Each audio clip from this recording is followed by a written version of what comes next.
rumores de um edital muito próximo, inclusive está nesses blogs, né, de polícia aí, que já há rumores que o edital está se avizinhando. Então a gente vai promover uma série de encontros agora das principais disciplinas, a fim de destacar alguns pontos, né? A gente está tentando, a gente faz os encontros de maneira semanal, pelo menos uma vez a semana, para destacar os principais pontos que a gente quer trabalhar com os senhores.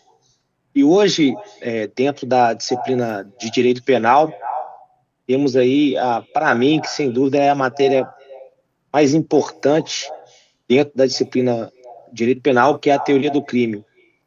O estudo do direito penal, ele passa basicamente por 4 pontos, grandes grupos de estudos.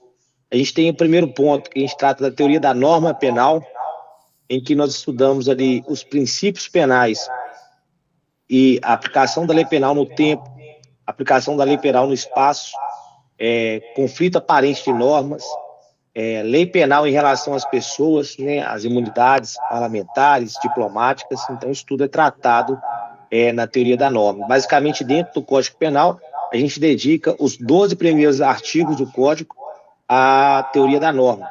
É um assunto muito importante também, mas a sua cobrança em concurso, basicamente, é a parte principiológica, né, destaca ali o princípio da legalidade, né, o artigo 1º do nosso Código Penal.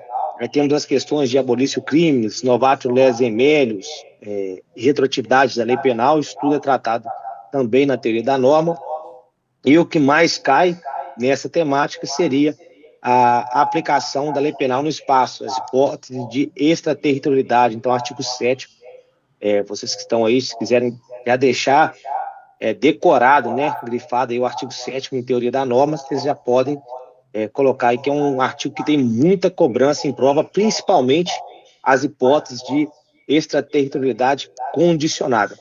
A gente vem para a teoria do crime, que é a coluna vertebral, né, do estudo do direito penal, parte geral. A gente tem ali o estudo no Código Penal, entre os artigos 13, que começa a tratar da relação de causalidade, até o artigo 31, né, que encerra ali acerca da comunicabilidade das circunstâncias no concurso de pessoas. Sem dúvida nenhuma, é o assunto mais cobrado em parte geral. Então, parte geral é a mais cobrada em direito penal e teoria do crime é aquilo que é mais cobrado dentro de parte geral. Então, dos artigos 13 até o 31, a gente vai tratar ali de nexo de causalidade, a questão dos crimes omissivos, tentativa, arrependimento eficaz, desistência voluntária, arrependimento posterior, crime impossível. Então, isso tudo é objeto de cobrança, erro no direito penal. Também isso é um assunto que, com grande frequência, vem sendo cobrado. Então, esses artigos, do 13 até o 31, senhores coloquem aí que sempre quando for estudar o direito penal, quando for a leitura da lei seca, eu faço uma leitura muito atenta desses artigos. E, por fim, ainda dentro da parte geral, a gente tem a teoria da pena. Então, é a parte em que o Código ele se dedica com mais artigos, que está ali do artigo 32, né, começa as espécies de pena, de reclusão, detenção, os regimes de cumprimento, até o artigo 120, quando vai tratar da prescrição. Então, tudo isso é objeto de estudo na teoria da pena. É um assunto menos doutrinário, né, ali a prova ela tende a cobrar mais a letra de lei. E o último pilar, aí vem a parte especial, a gente está ali nos artigos 121 até o 361, né, o resto do Código Penal inteiro, e a legislação extravagante. Mas, basicamente, o estudo da parte especial, ele é um estudo de lei seca e jurisprudência. A gente não tem tanta doutrina a ser cobrada nesses pontos. Beleza? Então, sem mais delongas, vamos tratar do tema da nossa aula de hoje. A gente separou aqui a introdução à teoria geral do crime, a teoria geral do delito, justamente para apresentar para os senhores alguns raciocínios, alguns pontos dessa matéria para a gente entender as demais virão. A gente tem um panorama geral do que será cobrado em teoria geral do crime. Primeiro ponto é a gente definir o que seria crime. E o conceito de crime, ele vai variar de acordo com o enfoque.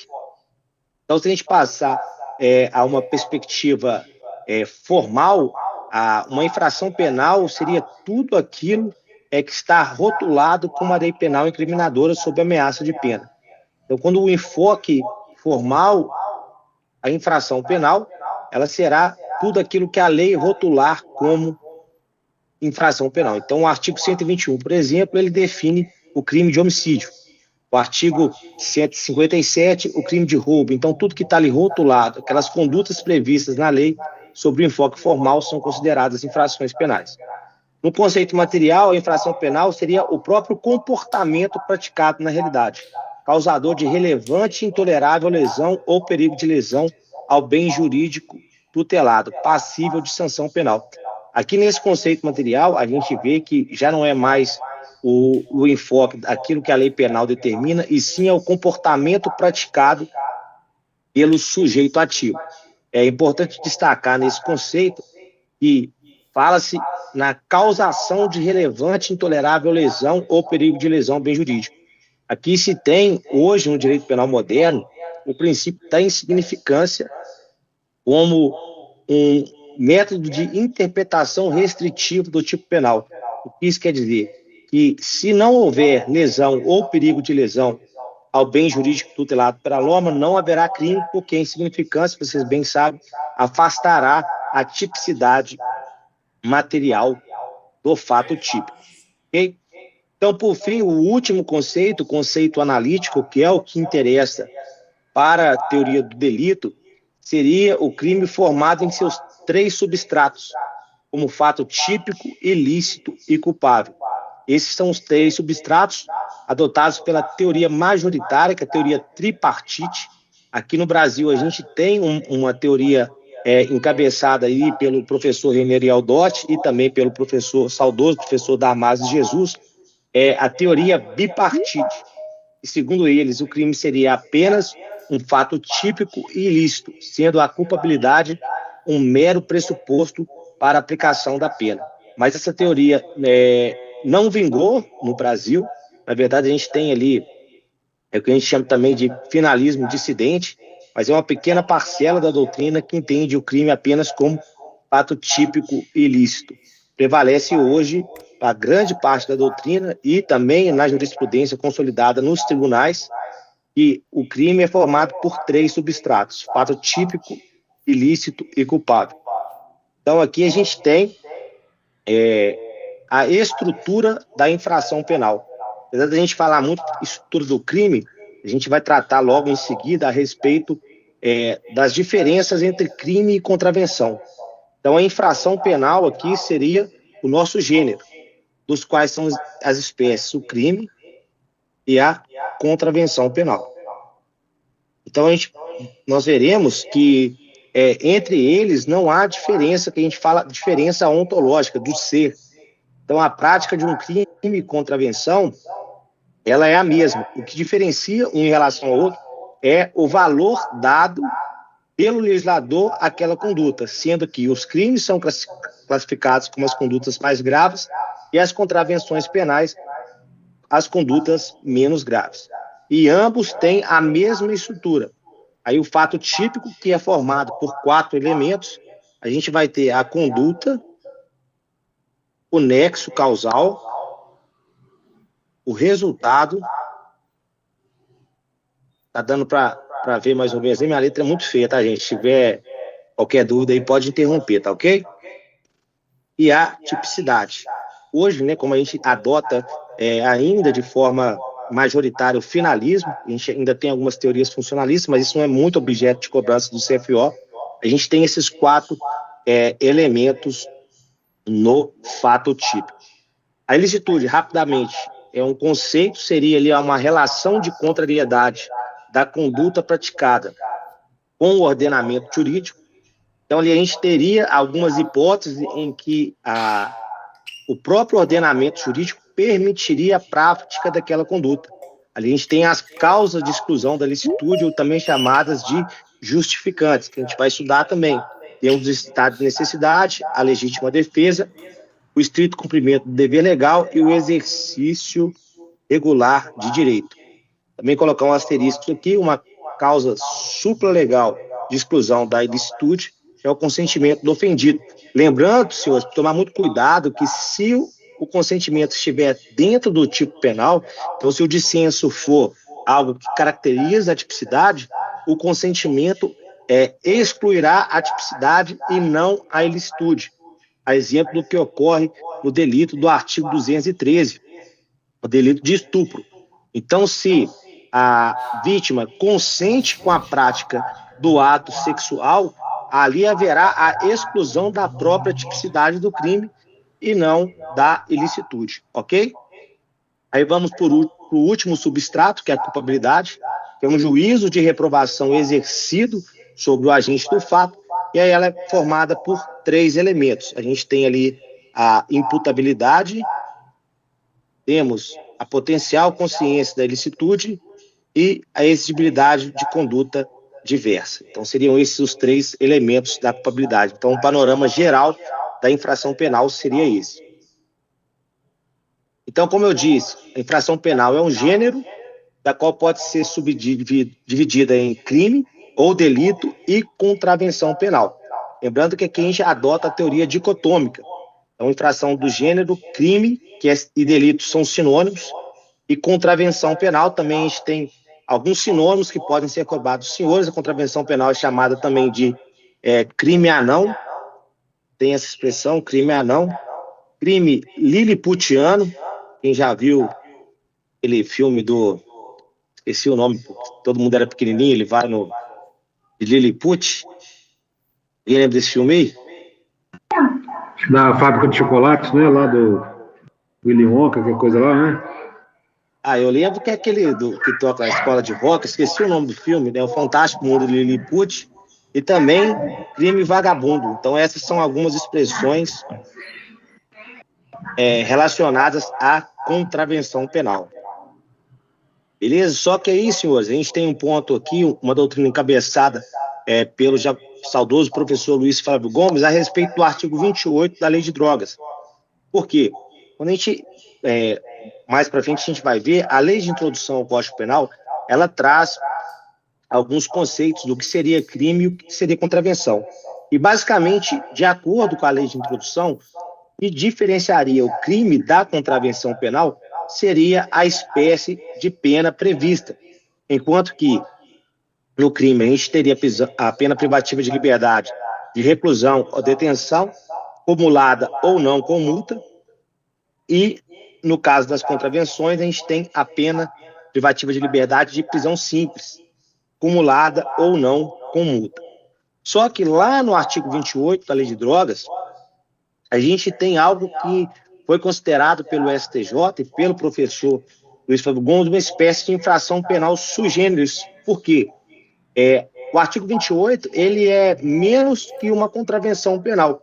Tanto é que, para fins de reincidência, ele só vale a reincidência para o próprio artigo 28.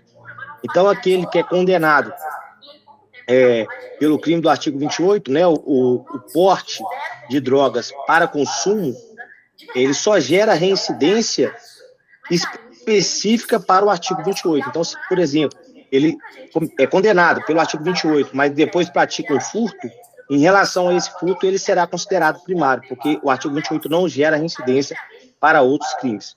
Então, o STJ, ao julgar a condenação pela infração penal do artigo 28, se servia ou não pela reincidência, decidiu que não, enxergando nela um mínus em relação à contravenção penal.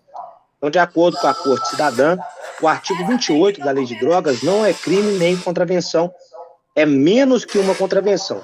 Então, caso fosse firmada essa tese também no STF, seríamos obrigados a rever essa classificação dicotômica entre crime e contravenção penal. Só que isso não vingou lá no STF. O STF entendeu que o artigo 28 da Lei de Drogas ele é considerado um crime. Porque quando a gente vai lá na Lei 11.343 de 2016, a Lei de Drogas, você vê que está bem descrito antes de listar os crimes previstos ali, dos crimes e das penas. Então, apesar de que não há previsão de pena privativa de liberdade para o artigo 28, o próprio legislador rotulou o artigo 28 como crime e não como contravenção penal. Muito cuidado, queria fazer só um adendo em relação ao crime do artigo 28, com a questão, a recente decisão do Supremo Tribunal Federal a respeito da posse da maconha. Então, é única e exclusivamente da maconha.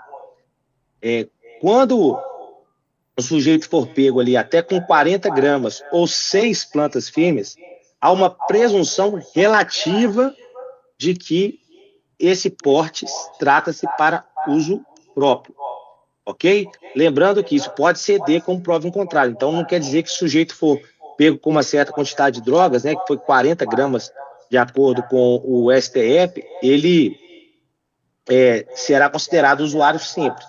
Tudo vai demandar do caso concreto, as circunstâncias que se deu a apreensão. Ali há uma presunção relativa de que aquela posse se trata para consumo. Lembrando que, nesse caso, exclusivamente da maconha, o Supremo descriminalizou o porte para consumo. Então, não se trata mais de uma conduta com reflexo penal. Lembrando que a posse de maconha para consumo não se trata de fato lícito. Continua sendo ilícito, mas não um ilícito penal. Houve ali a descriminalização. Então, o fato continua sendo ilícito para o direito, mas não tem reflexos penais. Lembrando que o artigo 28, ele ainda continua em vigor plenamente, inclusive em relação a outras substâncias. Então, se um indivíduo for pego ali com cocaína, com crack, e ali ficar demonstrado que se tratava do porte para uso, ele incorre nas penas do artigo 28, que ali não se tem nenhuma pena privativa de liberdade, ok? Se ficar alguma dúvida, vocês podem me interromper, tá? Alguma dúvida, algum esclarecimento, vocês podem me interromper. Sem problema. Então, como vimos, o rótulo de crime ou contravenção, ele será determinado pelo legislador, de acordo com o valor que é conferido em determinado momento histórico. Então, um fato pode ser contravenção e depois se tornar um crime, ou vice-versa. Então, o legislador, ele lá valorar esse fato, de acordo com o contexto social, obviamente, e aquele fato pode se tornar algo mais grave, pela sociedade, ou algo menos grave. E aí haverá a mudança em relação ao rótulo de crime ou contravenção. Então, é uma opção política. Então, eu trouxe um exemplo para os senhores a respeito do porte ilegal de arma de fogo.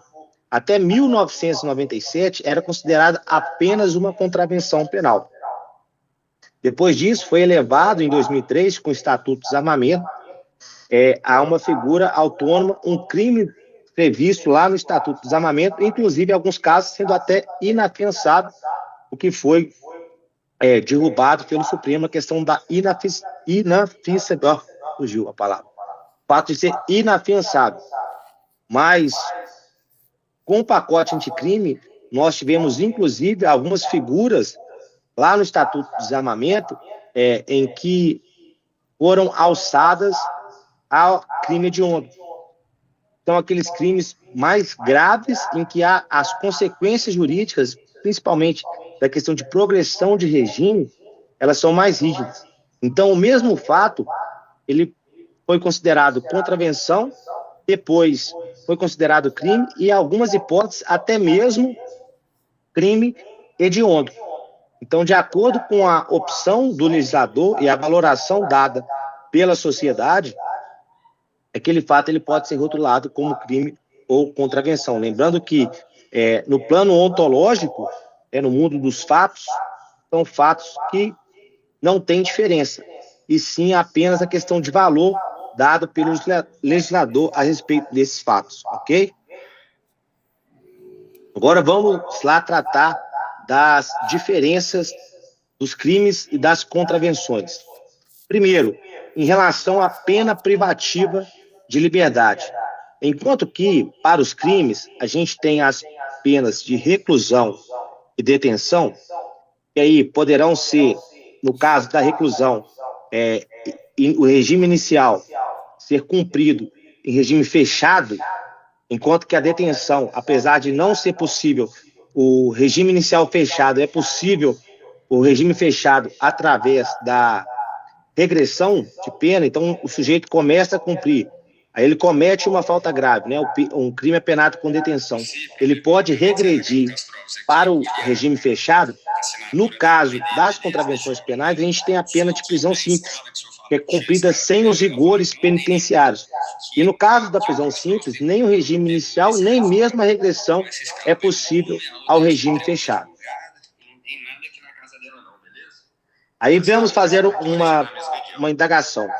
Afinal de contas, a infração penal do artigo 146-A, né, o crime de bullying, ele é crime ou contravenção? Então, se a gente pegar aqui o artigo 146-A, ele tem no caput, né, intimidar sistematicamente, individualmente ou em grupo, mediante violência física ou psicológica, uma ou mais pessoas de modo intencional e repetitivo, sem motivação evidente, por meio de atos de intimidação, de humilhação ou discriminação, ou de ações verbais, morais, sexuais, sociais, psicológicas, físicas, materiais ou virtuais. Pena. Apenas a pena de multa. É prevista a pena de multa. Alguém levantou a mão aí? Marco Aurélio? Foi eu, Samuel. Tá me escutando? Pode falar. Você pode repetir, por favor, sobre a regressão que você tinha falado? Ela, no caso, ela é uma exceção? Claro, vamos lá, recapitulando. Nos casos de crime, a gente tem as penas, vamos colocar aqui melhor para ficar bem sistematizado. Crime, a gente tem pena de reclusão e detenção. Enquanto que nas contravenções penais, a gente tem apenas a pena privativa de liberdade de prisão simples. Até aí, ok? Sim. Isso. Nas penas, nos crimes que tem penas de reclusão, a gente pode ter o regime inicial fechado, semiaberto ou aberto, a depender da quantidade de pena. Então, se for pena igual ou superior a 8 anos, já inicial fechado, de maior que 4 até 8, semiaberto, e menor que até 4 no aberto. Enquanto que na detenção, a gente tem o inicial semiaberto ou aberto. Beleza? No caso da detenção, é possível o indivíduo ir para o regime fechado através da regressão de regime. Então, se ele começou a cumprir a pena, o inicial vai ser no semiaberto, nunca no fechado, em detenção. Então, se ele comete uma falta grave, por exemplo, durante a execução da pena, ele pode regredir do semiaberto para o fechado. Isso é possível. No caso da pena de detenção, em que pese o regime inicial não poder ser o fechado, ele pode ir para o fechado através da regressão. Até aí, entendido? Sim. Já nas contravenções penais, a pena de prisão simples, ela pode ser cumprida ali no semiaberto ou no aberto, sem os rigores penitenciários, e jamais cumprida no fechado, nem mesmo pela regressão. Então, se o indivíduo condenado a uma contravenção penal está cumprindo pena no semiaberto, se bem que no caso das contravenções é até difícil imaginar isso, porque a maioria dos casos vai cair ali no juizado especial, ou ele vai pegar uma pena alternativa, uma suspensão condicional do processo, ou uma pena restritiva de direitos, porventura, né? Ou até mesmo uma transação penal, mas enfim, vamos partir da hipótese que ele foi condenado e começou o início de cumprimento de pena no regime semiaberto. Não é possível que ele regrida para o regime fechado. Então, se ele comete, por exemplo, uma falta grave durante a execução dessa pena, no caso de contravenção penal, não cabe a regressão para o regime fechado, enquanto que no crime previsto com pena de detenção é possível essa regressão ao fechado, mas não é possível o início em regime fechado. Certo. Beleza, Marco? Se ele pega nessa pena restritiva de direitos, ele pode ter essa regressão para a prisão simples? Não, isso. Aí ela é convertida em pena privativa de liberdade. Ele retorna ao status quo, porque a pena restritiva de direito, a gente vai trabalhar isso mais à frente também, ela substitui a pena privativa de liberdade. Mas se forem descumpridas, o juiz ele pode voltar. Converter a pena privativa de liberdade. Entendi. Ok? Ela funciona como substituto. Ela é autônoma e substitui a PPL. Só que no caso de contravenções, a PPL é de prisão simples. Então, a prisão simples jamais, em hipótese alguma, será cumprida em regime fechado. Enquanto que a pena de detenção, ela não é iniciada no fechado, mas ela pode ir para o fechado através da regressão de regime. Perfeito. Beleza? Mais alguma dúvida? Alguém tem dúvida? Então, vamos lá. Aí, a indagação que eu fiz aos senhores. Se o crime previsto no artigo 146A, ele é crime ou contravenção. A gente vai lá na Lei de Introdução ao Código Penal, e é bom que a gente entenda o porquê dessa lei de introdução, porque o legislador lá em 1940, né, quando ele criou o Código Penal e a Lei de Contravenções, né, o Decreto-Lei 3.088 de 41, e o Código Penal, que é o Decreto-Lei 2848 de 1940. Então, ali a gente teve a criação dessas duas leis. Haviam vários crimes e contravenções que estavam esparsos. Então, o legislador resolveu unificar isso tudo dentro de um diploma. Só que ele tratou disso dizendo o seguinte: eu vou criar uma lei de introdução para que o que não tiver dentro do Código Penal ou da Lei de Contravenções Penais, de acordo com a pena privativa de liberdade, a gente vai ver se é crime ou contravenção. Então, a ideia dele foi colocar essa classificação justamente para que o que não estivesse no Código Penal ou na Lei de Contravenções Penais, a gente pudesse identificar como crime ou contravenção quando o legislador não o fizesse expressamente. Então, o crime ele deve ser punido com reclusão ou detenção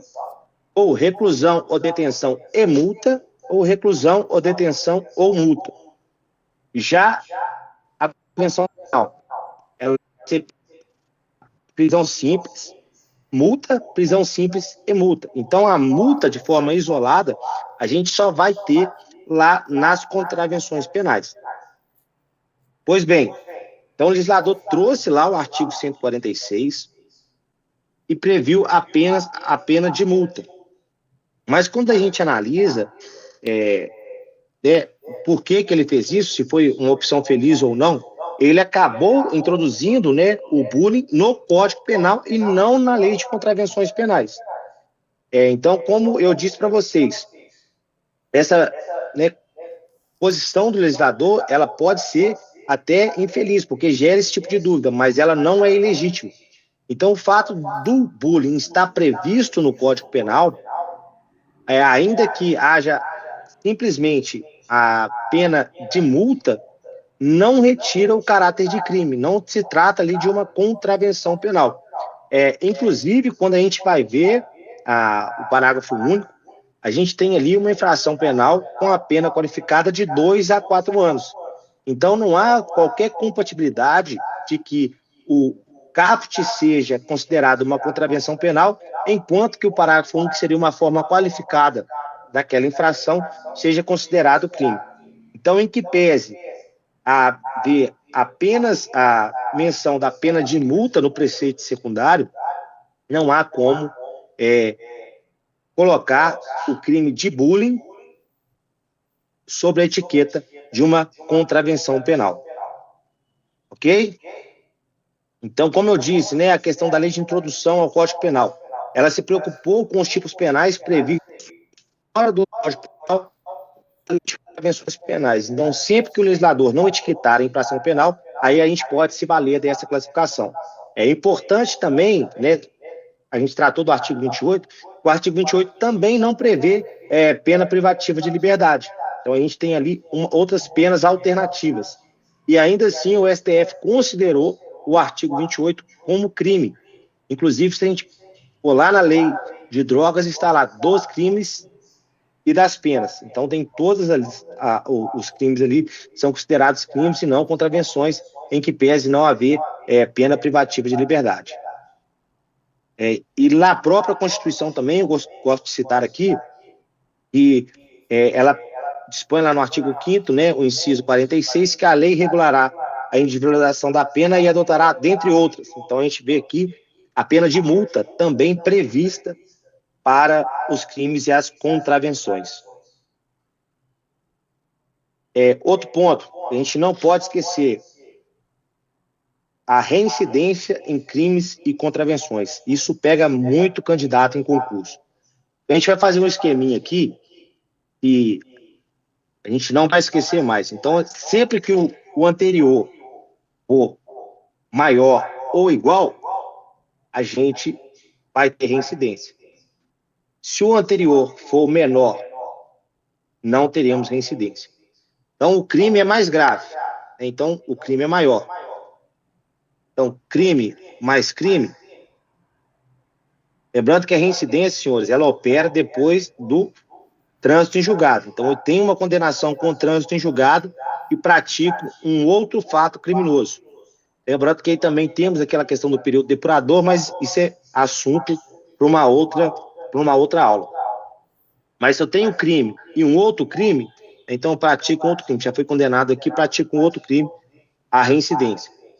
Se eu tenho um crime e uma contravenção penal, também tenho reincidência. Se eu tenho uma contravenção penal mais outra contravenção penal, né, os iguais aqui, tenho reincidência. Agora que é o ponto. Se eu tenho uma contravenção que é menos e pratico um crime, aqui não há reincidência por por falta de previsão legal, melhor dizendo. Então, aqui não temos reincidência. Okay? Então, grave esse biju e se o examinador descrever algum caso na sua prova que o indivíduo praticou uma contravenção penal e logo depois praticou um crime, ele não será considerado reincidente. Beleza? Outro ponto, em relação à ação penal. No caso dos crimes, vou colocar a borracha aqui, a gente tem ação penal pública,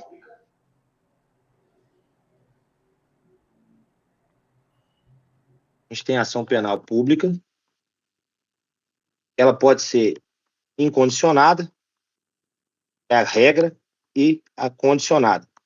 Aí a gente tem a representação do ofendido e a requisição do ministro da Justiça, em alguns casos. E também temos a ação penal de iniciativa privada. E ali a delegação ao ofendido de perseguir em juízo aquela pena do crime, ok? Enquanto que nas contravenções penais, a gente só tem ação penal pública incondicionada. Então, todas as contravenções penais são de ação pública incondicionada. Muito se diz a respeito da contravenção da vias de fato. Por quê? Enquanto que, no caso das lesões corporais dolosas, como regra, a ação penal é condicionada, ação penal pública condicionada à representação do ofendido, principalmente no caso, né, com a Lei 9.099, lembrando que não há essa possibilidade nos delitos sob o crivo da Lei Maria da Penha, porque não se aplica a Lei 9.099.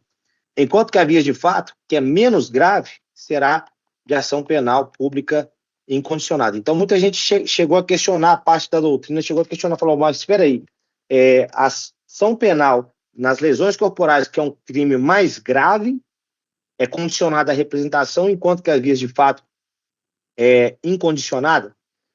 Só que o que a jurisprudência entendeu? Que a ação penal, em regra, ela não é definida de acordo com a gravidade do crime. Então, se, por exemplo, se fosse assim, a ação penal do crime de estupro jamais seria de iniciativa privada. Então, a gente teve uma época que o estupro foi de iniciativa privada, depois passou a ser condicionado à representação e hoje a gente tem ação pública incondicionada. Então, ele se trata de uma opção legítima do legislador. Portanto, não há qualquer referência da questão da ação penal com a gravidade do crime, sendo ali o legislador escolhe de acordo com a sua opção política. Beleza?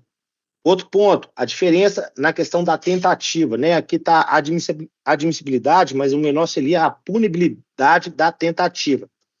Nos casos de crime, a tentativa é punida, a gente tem lá o artigo 14, inciso 2, o crime tentado, com a pena reduzida de 1 a 2/3.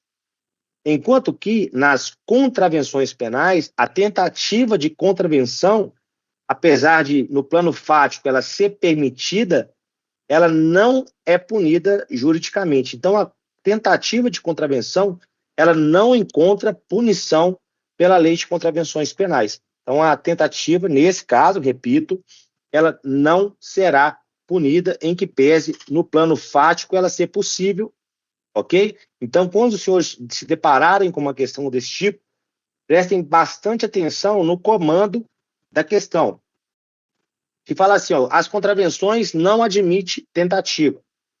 Então, você vai ler as outras assertivas. Se elas estiverem bem erradas, pode marcar que não admite tentativas contravenções. Mas se for uma questão mais elaborada, o certo seria dizer que as contravenções não é punível a tentativa, em que pese, no plano fático, a tentativa ser possível, ok? Então, tomem cuidado quando os senhores forem fazer essas questões. Se a questão for explícita a dizer a punibilidade da tentativa, prefiram marcar esse tipo como correto. Se não, se falar que as contravenções não admitem tentativa e não tiver nenhuma outra assertiva mais correta, podem os senhores marcarem essa como correta, ok? Outra questão, a extraterritorialidade da lei brasileira. Nos casos de contravenção penal, e é bom que os senhores saibam, também pode ser cobrado e pegadinha de concurso, muita gente cai, é que no caso de contravenções penais praticadas fora do território nacional, a lei penal brasileira não alcança essa contravenção. Então, apenas as contravenções penais praticadas no território brasileiro, aí a gente tem que lembrar tanto do território geográfico quanto do território por extensão. Então, por exemplo, os navios brasileiros, né, as embarcações públicas brasileiras, onde quer que se encontrem, são considerados territórios brasileiros por extensão. Então, a contravenção praticada ali a bordo daquele navio, ela é punida porque é considerado território brasileiro. Mas se não for nesses casos, né, de território por extensão, não há, a lei penal brasileira não alcança a contravenção praticada no estrangeiro. Já os crimes, a gente tem a possibilidade de aplicação da lei penal brasileira a fatos ocorridos fora do nosso território.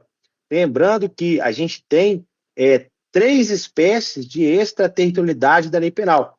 A gente tem a extraterritorialidade incondicionada, então ele não precisa de nenhuma condição se fazer presente para que seja possível a aplicação da lei penal brasileira. Aí a gente pode citar como exemplo os crimes contra a vida do presidente da República. Então, se, por exemplo, o nosso presidente está em viagem lá para os Estados Unidos, né? Um exemplo aqui. Aí ele sofre um atentado lá nos Estados Unidos, tomando um café com o presidente dos Estados Unidos, um exemplo, tá?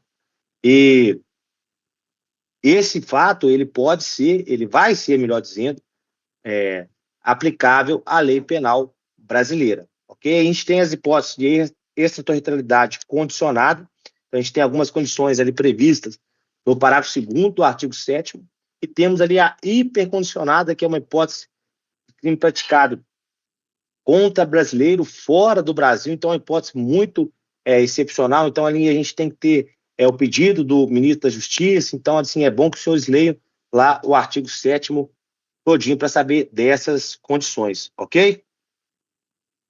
Por fim, senhores, tratando, já chegando ao final, a competência para processar e julgar. Os crimes, eles podem ser processados e julgados tanto pela Justiça Federal quanto pela Justiça Estadual.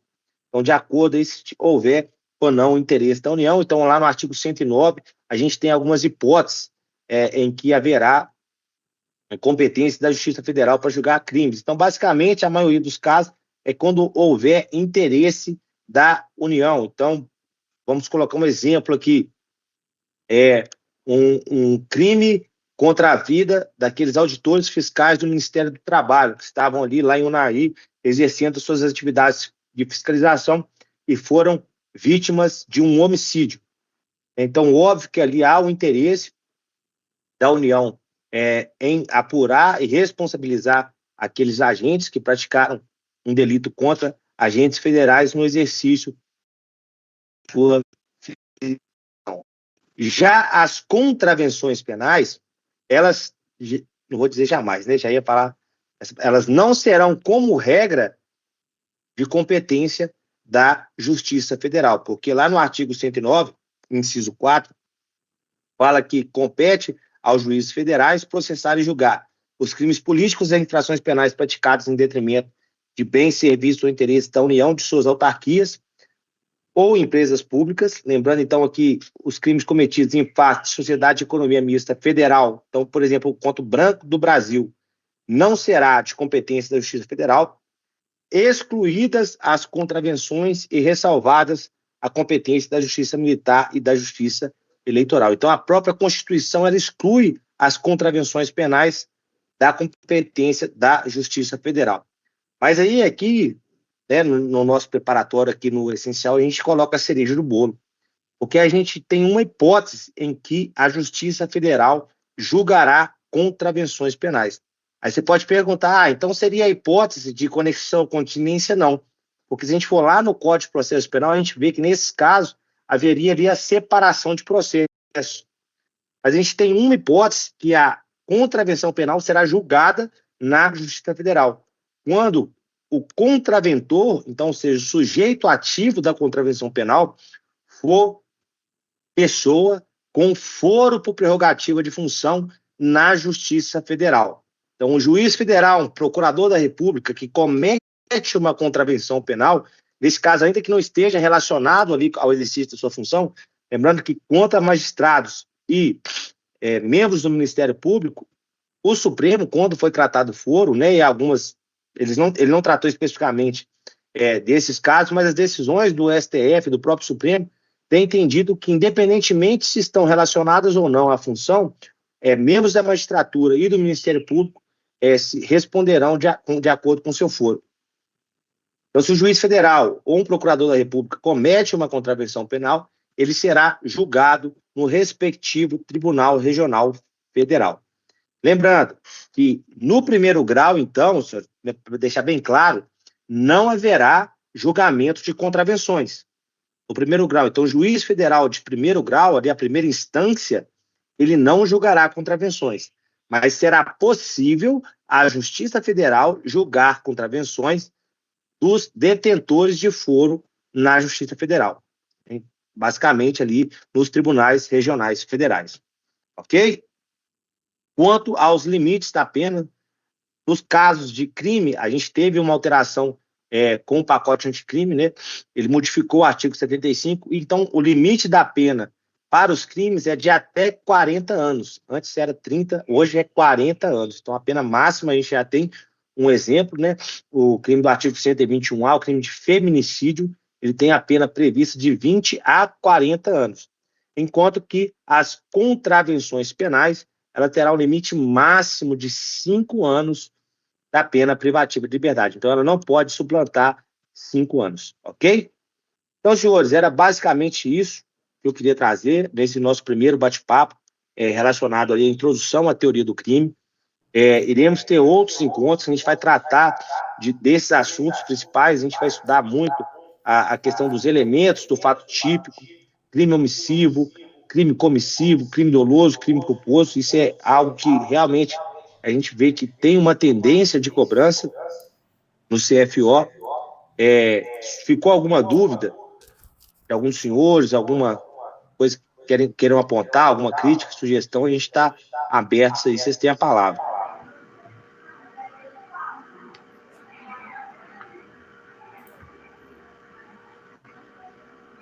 O professor, tenente. Quente, pronto. Aquela questão que o senhor tinha comentado para trás, lá no comecinho daquela questão de, se não me engano, da questão de arma, que antes era tratado como contravenção e depois teve o tratamento com evolução para crime. Sim. Pode ser trazido como exemplo da aplicação daquele princípio da adequação social, na questão dessa criminalização? Na verdade, o princípio da adequação social, ele visa excluir a própria tipicidade, porque, segundo o princípio da adequação social, em que a gente não tem apoio jurisprudencial, inclusive o STJ já editou 2 súmulas a respeito de DVDs piratas. Qual que é a lógica do princípio da adequação social? Se a gente for olhar como orientação ao legislador, teria uma hipótese, sim, de que ele possa, na verdade, nem mesmo regressar a uma contravenção, mas sim a adequação social, ela busca excluir aquela conduta por ser socialmente adequada da esfera do direito penal. Então, um exemplo que a gente tem, melhor se dizendo a isso, seria o crime de adultério. A gente teve a revogação dele em 2005. Porque a sociedade de hoje, ela não é mais aquela sociedade de 1940, quando se editou o Código Penal. Então, essa prática, por mais que haja ali uma questão moral por detrás, inclusive alguns deveres do casamento, a sociedade não enxerga aquilo mais como algo que mereça a intervenção do direito penal. Então, o que o legislador fez? Ele olhou para a sociedade, ele deveria fazer isso, ele olhou para a sociedade e falou, esse tipo de conduta aqui é tolerado. Então, não há necessidade mais do direito penal intervir, porque o direito penal ele é subsidiário e fragmentário. Então, aquilo que os outros ramos do direito já conseguem dar uma resposta, não há necessidade de intervenção do direito penal. No caso aqui do porte legal de arma de fogo, a gente realmente vê que a constância é que os fatos passam a ter uma maior gravidade. Quando é ao contrário, o legislador geralmente ele não regressa de crime para contravenção, ele exclui aquele fato do domínio do direito penal.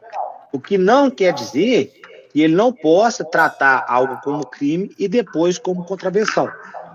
O que eu queria destacar para os senhores é que o rótulo de crime ou contravenção penal, ele é dado pelo legislador através de uma opção política de acordo com valores reinantes naquela sociedade.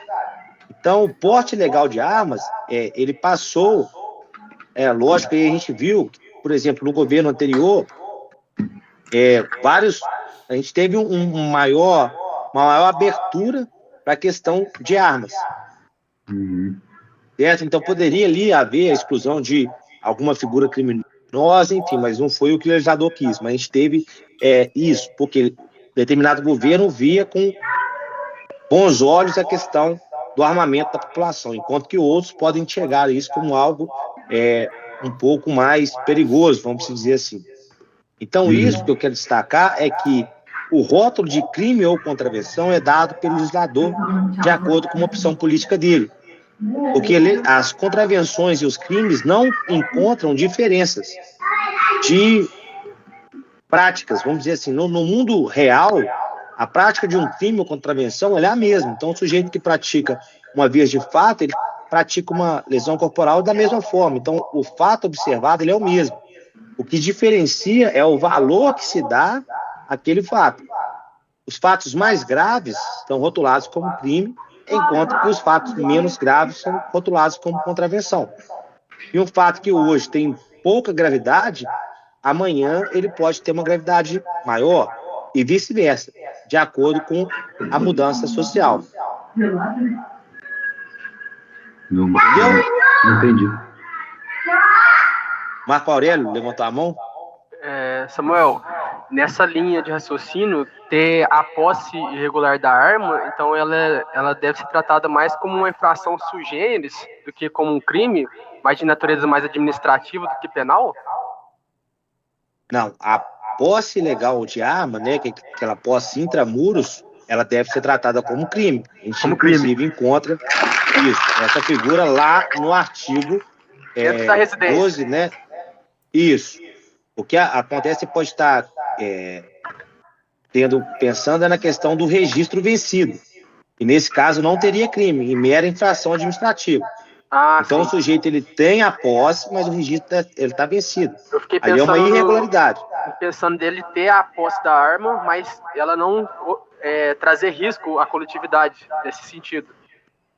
Por ela Não, estar... aí a gente vai entrar em outra discussão dos crimes de perigo concreto e perigo abstrato. sim. É ali o princípio da lesividade, em tese, a conduta ela deveria causar pelo menos um perigo de lesão concreta ao bem jurídico. Entendi. Mas não é isso que tem entendido os nossos tribunais, inclusive quando o Supremo foi questionado a respeito do crime de embriaguez ao volante, que é um crime de perigo abstrato. Então, por quê? O perigo de abstrato, a lei presume de forma absoluta o perigo advindo daquela conduta. Então, se, por exemplo, eu ingeri bebida alcoólica aqui agora, peguei o meu carro, saí da garagem, se a polícia me abordar e verificar que eu estou com a quantidade, né, de álcool por litro de sangue, eu já cometi o crime, independentemente se eu dirigi de forma irregular, se eu atravessei alguma placa de palha, se eu não obedeci a sinalização, ainda que eu tivesse obedecido, mas a lei ela já presume de forma absoluta o perigo advindo daquela conduta. Aí o que o Supremo diz a respeito disso? Que não tem problema nenhum, a lei prevê crimes de perigo abstrato, então os crimes do Estatuto de Desarmamento também são crimes de perigo abstrato, porque isso seria uma forma de intervenção penal satisfativa. Então, ali a gente tem uma dupla função. Então, a gente tem a proibição da proteção deficiente, né, o princípio da proporcionalidade, a gente tem a proibição da proteção deficiente e a proibição do excesso. Então, em alguns casos, né, o legislador ele poderia adotar aí alguns crimes de perigo abstrato sem que isso configurasse violação ao princípio da lesividade. Mas o que eu quero trazer, né, e vou explicar aqui de novo, Marco, é o seguinte, que o rótulo de crime ou contravenção, quem dá é o legislador. Então, no caso da posse de arma de fogo, a posse ilegal, o legislador ele classificou ela como crime, porque, de acordo com a opção política dele, é um fato de relevância penal, ok? Fato mais grave. Se ele quisesse regressar e depois falar, não, a posse é um fato menos grave, eu posso caracterizá-la como contravenção. O legislador pode fazer isso, mas enquanto ele não faz, ele deve ser tratado como crime. Correto. Beleza? Tranquilo. Mais alguma dúvida? Alguém mais alguma dúvida?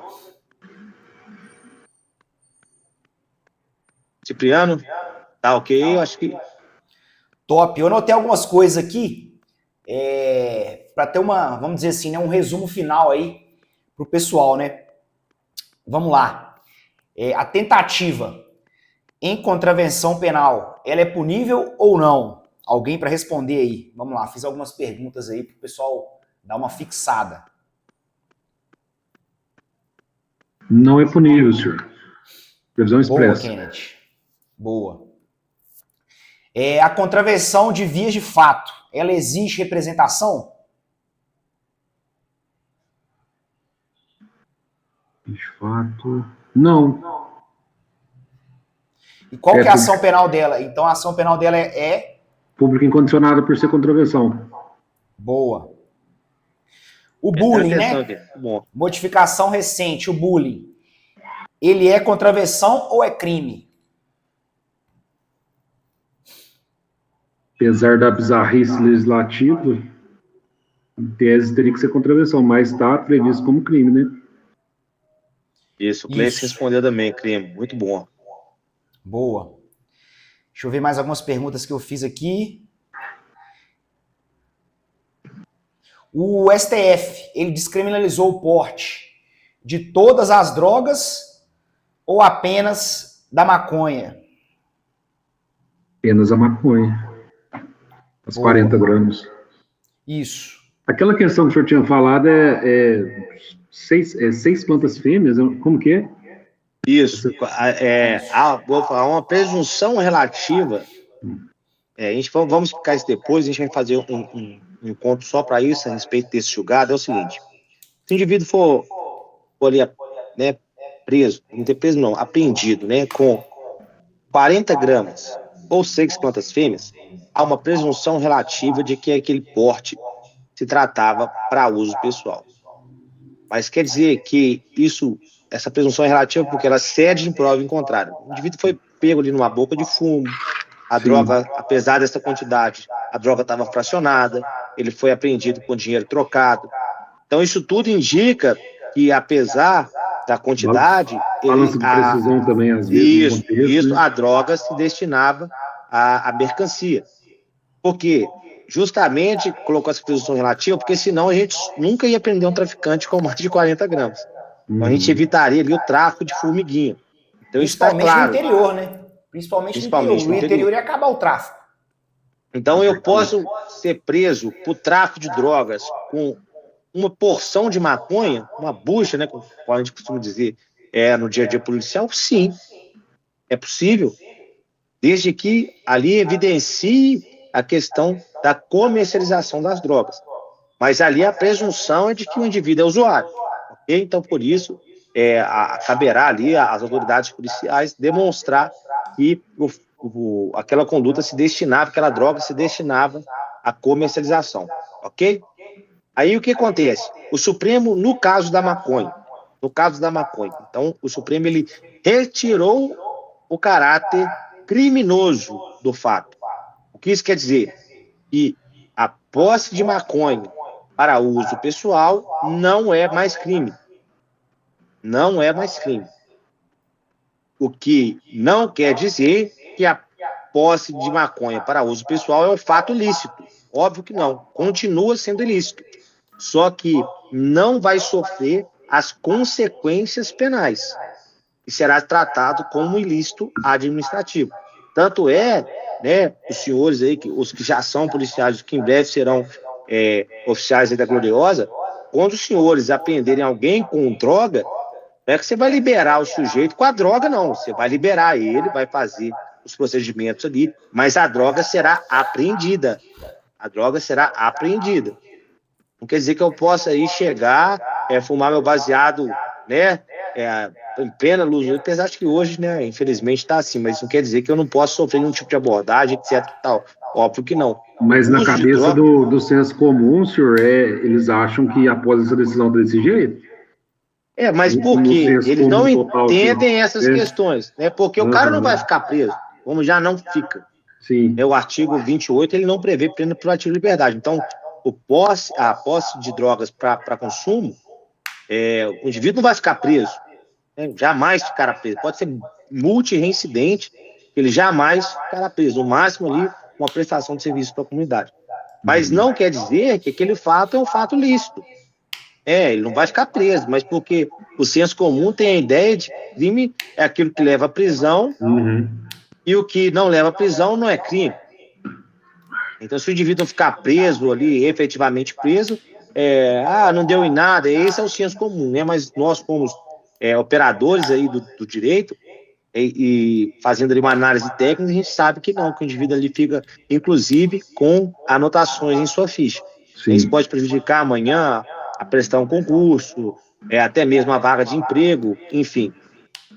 Então, no caso da maconha, é isso que eu quero que você tenha em mente. Que ela foi descriminalizada, mas não houve ali a retirada da ilicitude do fato. Então, o fato ele continua sendo ilícito para outras esferas, notadamente a esfera administrativa. Isso pode falar?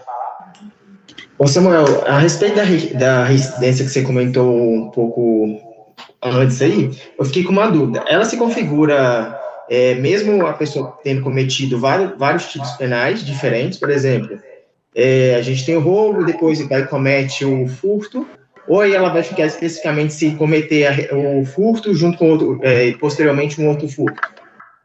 Não, a reincidência, a gente tem duas espécies de reincidência. Reincidência genérica, ela vai se operar independentemente da prática de qualquer crime. Um exemplo, o indivíduo cometeu um furto, foi condenado por esse furto com trânsito em julgado, e após o trânsito em julgado desse furto, ele comete, por exemplo, um homicídio. Em relação a esse homicídio, ele é considerado reincidente. Ou vice-versa. Então, qualquer crime, ele pode gerar reincidência. independentemente da gravidade. Inclusive, é importante que se diga que a reincidência ela é a única agravante prevista para se a gente pegar ali as agravantes, né, previstas lá no Código Penal, a única hipótese que a gente tem para crimes culposos, a previsão é a reincidência, da agravante da reincidência. As demais agravantes, geralmente, elas são para os crimes dolosos. Ok? Entendi.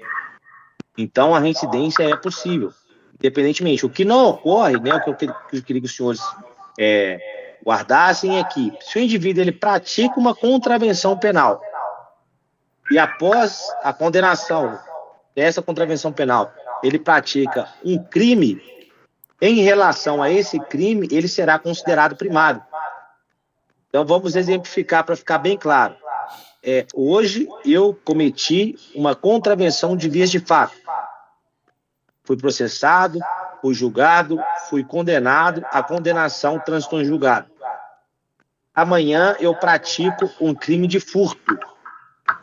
Em relação a esse crime de furto, eu serei considerado primário. Por quê? Por ausência de previsão legal.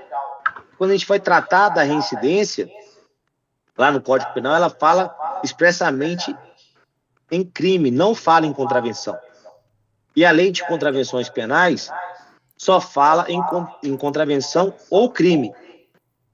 Então, sempre vamos partir do seguinte premissa: maior ou igual, em questão, né, crime, a gente considera maior no seguinte, maior gravidade, e contravenção de menor gravidade. Então, se eu tenho um crime mais crime, eu tenho reincidência. Se eu tenho crime de maior gravidade e contravenção de menor gravidade, eu tenho reincidência. Se eu tenho contravenção e contravenção, são iguais em questão de gravidade, eu também tenho reincidência. Mas quando eu levo para contravenção e crime, uma contravenção que tem menor gravidade, né, vamos dizer assim, esse bizu, ela não gerará reincidência em relação àquele crime, por ausência de previsão legal. Entendeu? Então, exemplificando nesse caso, eu cometi, né, uma vez de fato, fui condenado e depois pratiquei um furto. Não sou reincidente. Mas o contrário gera reincidência. Então, se eu fui condenado por furto e logo após cometi uma contravenção penal de vias de fato, e em relação a vias de fato, eu serei considerado reincidente. Beleza? Aí só a questão da reincidência específica, por exemplo, quando a gente vai tratar lá dos crimes hediondos, na questão da progressão de regime, a gente vê que tem alguns crimes que há possibilidade de reincidência específica. Então, o que é isso? O indivíduo que ele é reincidente em crimes hediondos. Então, a gente vai ter um patamar maior, a gente vai trazer isso depois, de até 70% o indivíduo que é reincidente em crime hediondo com resultado morte. Então, ele pratica ali um homicídio qualificado e um latrocínio, por exemplo. Aí ele é considerado reincidente específico, porque ambos são considerados crimes hediondos. Ok? Então, a reincidência específica seria só na questão dos crimes hediondos, né? Não, esse foi um exemplo, né? Tem outras hipóteses. Por exemplo, a gente vai tratar do reincidência em crime doloso, a questão do reincidente lá nos crimes contra o patrimônio, reincidente específico, quando é possível ou não, a questão do perdão, da substituição, isso tudo vai ser tratado depois da questão do reincidente específico. Entendi. Ok? Ok. Samuel, só uma situação também relacionada à reincidência, né, do artigo 28. É importante mencionar também o posicionamento aí do STF, que a condenação no artigo 28 não gera reincidência. Exatamente, muito bem lembrado. O artigo 28 só gera reincidência para o artigo 28, senhores. Então, se o indivíduo foi condenado ali no 28, se ele praticar crime ou contravenção, ele não será considerado reincidente. 28 só gera reincidência para o próprio 28. Ok? Ficou mais alguma dúvida?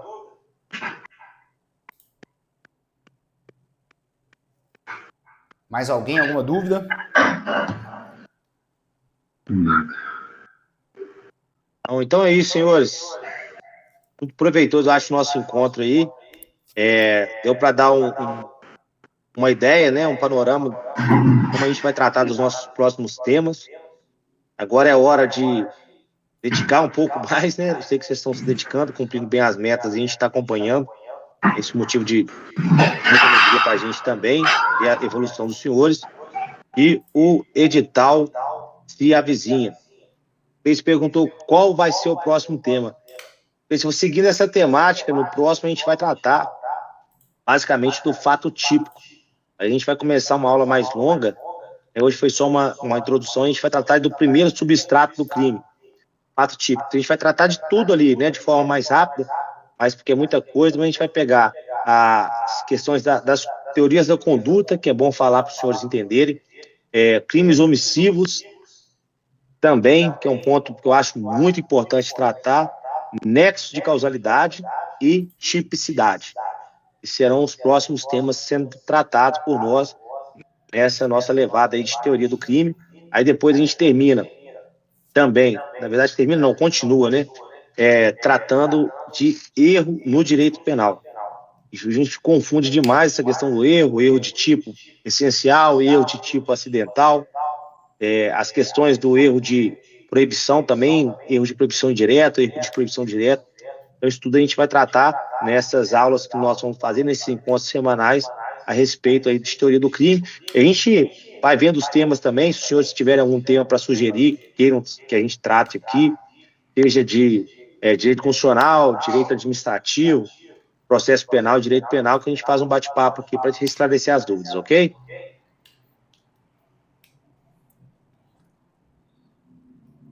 Mas então é isso, senhores, agradeço aí a presença de todos, desejo uma excelente semana, né? Uma excelente semana de estudo, excelente semana de trabalho. O edital, se Deus quiser, dentro em breve estará publicado e os senhores estarão lá rachando o pátio da Academia de Polícia Militar. Beleza, boa noite aí, uma satisfação ter com Com os senhores certeza, aqui. pessoal. Forte abraço. Uma ótima noite.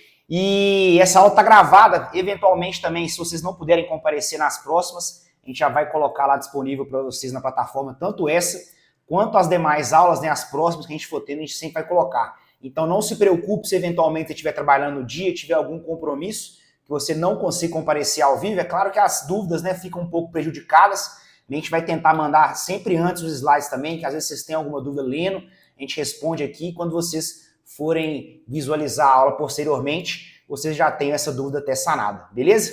Um abraço para todo mundo aí, uma ótima semana e até a próxima. Valeu, senhores, forte abraço. Tchau, tchau, boa noite.